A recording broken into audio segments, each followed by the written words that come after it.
पुरवणी मागण्यांवरच्या चर्चेमध्ये आपण मला बोलण्याची संधी दिलीत त्याबद्दल मी आपले आभार मानतो. ऊर्जा विभाग बाब क्रमांक 165 पृष्ठ क्रमांक 108 पनवेल तालुक्यामधल्या वारंवार खंडित होणाऱ्या वीज पुरवठ्याच्या विषयामध्ये सध्या नागरिक मोठ्या प्रमाणावर त्रस्त आहेत. म्हणजे मोठ्या प्रमाणावर विकसित होणारे हे शहर आणि अशा शहरामध्ये काही घटना अशा घडतात की 15 दिवसांपूर्वी 4-4 दिवस वीज पुरवठा खंडित होतो आणि त्यामुळे एकंदरीत चिंताजनक परिस्थिती संपूर्ण भागात आहे. आणि त्यामुळे विभागाने जो 195 करोडचा प्रस्ताव हा प्रकाशगडच्या हेड ऑफिसला पाठवलेला आहे त्या ठिकाणी तो प्रलंबित आहे, ज्यामध्ये 6 नवीन ट्रान्सफॉर्मर, भूमिगत वाहिन्या, नवीन feeder pillar, ring main unit याचा समावेश आहे. याला तात्काळ मान्यता देऊन त्यासाठीची आर्थिक तरतूद करण्याची गरज आहे, ती करावी अशी मी मागणी करतो. रोडपाली या ठिकाणी 33/22चा 10 MVAचा पॉवर ट्रान्सफॉर्मर बसवण्यासाठीचा प्रस्ताव त्या ठिकाणी पाठवण्यात आलेला आहे.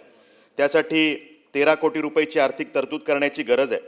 त्याचबरोबरीनं टिंबर मार्ट या EHV सबस्टेशनमध्ये 50 MVA कॅपॅसिटीचा एक हाय व्होल्टेज रेटिंगचा पॉवर ट्रान्सफॉर्मरची आवश्यकता आहे की ज्यामध्ये 33 kVA आणि 22 kVA अशा दोनही व्होल्टेजसाठी तो चालू शकेल अशा पॉवर ट्रान्सफॉर्मरची गरज आहे. त्यामुळे या विषयात त्या ठिकाणी निधीची तरतूद होण्यास विनंती आहे. पाणी पुरवठा व स्वच्छता विभाग बाब क्रमांक 317 पृष्ठ क्रमांक 235 पनवेल महानगरपालिका क्षेत्र आणि आजूबाजूचा संपूर्ण ग्रामीण भाग यामध्ये पाण्याच्या समस्येचाही मोठा प्रश्न आहे. आणि त्यामुळे लॉंग टर्म प्लॅनिंगमध्ये शिलार डॅमच्या माध्यमातून त्या ठिकाणी पाणी पुरवठा भविष्यात होऊ शकणार आहे, त्यासाठीचा मार्ग खुला झालेला आहे. आणि त्यामुळे आता शॉर्ट टर्म प्लॅनिंगमध्ये काय करावं हा प्रश्न त्या ठिकाणी असताना न्हावाशेवा टप्पा 3ची योजना ही त्या ठिकाणी आत्तापर्यंत पूर्ण होणं खरं तर आवश्यक होतं. पण दुर्दैवानं त्या टेंडरमध्ये एस्केलेशन क्लॉज पकडला गेला नव्हता आणि त्यामुळे मधल्या काळात हे काम रखडलं गेलं. आता तो प्रश्न सुटला, पण अजूनही काम संथगतीनं होतं आहे. आणि त्यामुळे तात्काळ त्यात लक्ष घालून त्यासाठी जादाच्या निधीची तरतूद करण्याची गरज आहे. आणि जर का ह्या कंत्राटदाराला काम करणं जमत नसेल तर त्या ठिकाणी नवीन कंत्राटदार नेमण्याची गरज आहे. ह्या कंत्राटदाराला ब्लॅकलिस्टेड करण्याची गरज आहे. आणि यामध्ये खरं तर या कामाची गती वाढली तरच पनवेलसाठी 150 MLDची पाणी पुरवठ्याची तरतूद त्या ठिकाणी होऊ शकेल. कारण मोठे मोठे टॉवर्स एका बाजूला येत आहेत, सिडकोचे गृहनिर्माण संकुल एका बाजूला येत आहेत. एक इमारतीमध्ये त्या ठिकाणी 2-2 हजार लोक त्या ठिकाणी राहतात. आणि त्यामुळे त्या ठिकाणी जर का आपण CC मोठ्या प्रमाणावर देतोय तर त्या ठिकाणी आपण पाण्याची तरतूद करण्याची गरज आहे. त्यामुळे यासाठी आवश्यक आर्थिक निधीची तरतूद करावी ही त्या ठिकाणी विनंती आहे. सार्वजनिक बांधकाम विभाग बाब क्रमांक 100 पृष्ठ क्रमांक 71 एक सरकारचा जो ड्रीम प्रोजेक्ट आहे Virar Alibag multi modal corridor याच्या भूमी संपादनाची प्रक्रिया 2022 मध्ये सुरू झाली.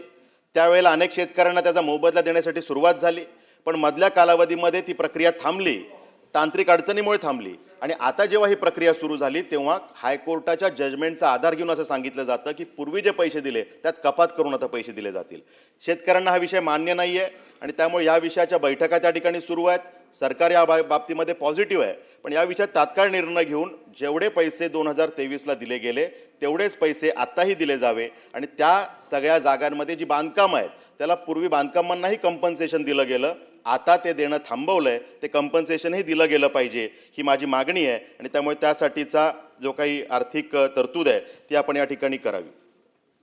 सार्वजनिक बांधकाम विभाग बाब क्रमांक 100 पृष्ठ क्रमांक 71 या ठिकाणी पनवेलचं आमचं ITI केंद्र जे होतं त्या ठिकाणी आता स्किल डेव्हलपमेंट युनिव्हर्सिटीची स्थापना होते. त्याच्या कामाच्या भूमिपूजन झालं, कामाला सुरुवात झाली.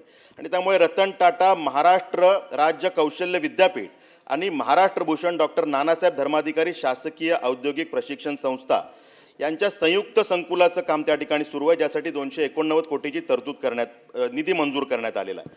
त्यापैकी 28 कोटीचं काम आतापर्यंत पूर्ण झालंय. पण एका बाजूला येणारी 3री मुंबई, नैनासारखा प्रकल्प, आंतरराष्ट्रीय विमानतळ या सगळ्या गोष्टींमुळे त्या भागामध्ये स्किल्ड मॅनपॉवरची भविष्यात गरज लागणार आहे. आणि ती मॅनपॉवर जर वेळेवर तयार झाली नाही तर भविष्यात मग बाहेरून अनेकांना त्या ठिकाणी नोकरीच्या संधी तयार होतील, पण स्थानिकांना मात्र नोकऱ्या मिळणार नाहीत.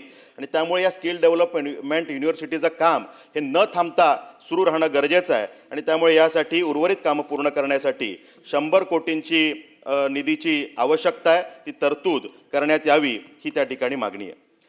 गृह विभाग बाब क्रमांक 20 पृष्ठ क्रमांक 14 त्या ठिकाणी या सगळ्या तिसऱ्या मुंबईच्या भागामध्ये किंवा पनवेलच्या आजूबाजूच्या भागामध्ये फॉरेन डायरेक्ट इन्व्हेस्टमेंट असेल किंवा इतर माध्यमातून मोठी गुंतवणूक त्या ठिकाणी येते आणि ज्या पद्धतीने या भागाचा विकास होतोय, उद्योजकता वाढते, त्याचबरोबरीने नागरीकरण वाढतंय, मोठ्या लोकसंख्येने लोक येत आहेत, पण जेवढा विकास होईल त्याच पद्धतीनं तिथे समस्याही वाढत आहेत आणि गुन्हेगारीचंही प्रमाण त्या ठिकाणी भविष्यात वाढणार आहे. आणि त्यामुळे आंतरराष्ट्रीय विमानतळ, नैना प्रकल्प, तिसरी मुंबई या ठिकाणी ॲडिशनल पोलीस स्टेशनची गरज त्या ठिकाणी पडणार आहे. आत्ताचे असणारे पोलीस स्टेशन ज्यात त्या ठिकाणी मॅनपॉवरचं शॉर्टेज, नवीन पदं निर्माण करण्याची गरज, असलेली पदं त्या ठिकाणी भरली जात नाहीत ही समस्या आणि त्याचबरोबरीनं 3 नवीन पोलीस स्टेशनची निर्मिती केली जावी ही त्या ठिकाणी मागणी आहे. कारण त्या ठिकाणी अंमली पदार्थांची तस्करी, ड्रग्सचे रॅकेट, सायबर क्राईम, महिलांची सुरक्षा हे सगळेच प्रश्न त्या ठिकाणी मोठ्या प्रमाणावर भविष्यात तयार होऊ शकतात. त्यासाठी आधीच आपण ही पावलं ओळखून ही तरतूद त्या ठिकाणी केली पाहिजे. त्याचबरोबरीनं पनवेलमध्ये असणारी आमची पोलीस वसाहत जी आता मोडकळीला आलेली आहे, आम्ही मागणी करतो की त्या ठिकाणी नवीन पोलीस वसाहत संकुल तयार व्हायला पाहिजे. तो सुद्धा प्रस्ताव प्रलंबित आहे. त्यासाठीच्या आर्थिक तरतुदीची मागणी या निमित्तानं मी करतो.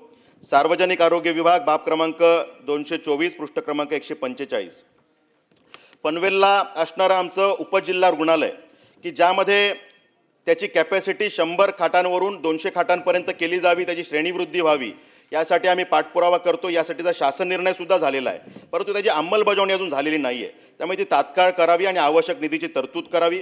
त्याचबरोबरीने तिथे 2 कंत्राटदार काम करतात. एक अनस्किल्ड मॅनपॉवर स्वच्छतेसाठी सप्लाय करतो आणि दुसरे वैद्यकीय कर्मचारी आणि सहाय्यक कर्मचारी हे त्या ठिकाणी सप्लाय करतात, पण दोन्हीमध्ये त्या ठिकाणी त्रुटी आहेत आणि त्यामुळे त्याच ठिकाणी त्या कंत्राटदाराला ब्लॅकलिस्टेड करावं, नवीन कंत्राटदार नेमणे आणि त्या ठिकाणी ॲडिशनल मॅनपॉवरची तरतूद करणे ही मागणी आहे. त्या ठिकाणी पोस्टमार्टमचं जे सेंटर आहे ते मध्यवर्ती भागात असल्यामुळे सर्वच इतर रुग्णांना त्रास होतोय. त्यामुळे ते शिफ्टिंगसाठी कोल्ड स्टोरेज असलेल्या ठिकाणी ते शिफ्टिंग केलं गेलं पाहिजे. त्यासाठी आर्थिक निधीची तरतूद त्या ठिकाणी आवश्यक आहे. आणि डायलिसिस सेंटर त्या ठिकाणी आहे, त्यासाठी सुद्धा नागरिकांची खूप त्याला मागणी आहे, आवश्यकता आहे. ती कॅपॅसिटी कमी पडते, ती अपग्रेड करण्यासाठी सुद्धा त्या ठिकाणी निधीची तरतूद करावी ही माझी मागणी आहे. मला आपण पुरवणी मागणी विषयावरती बोलण्याची संधी दिली त्याबद्दल आपले आभार.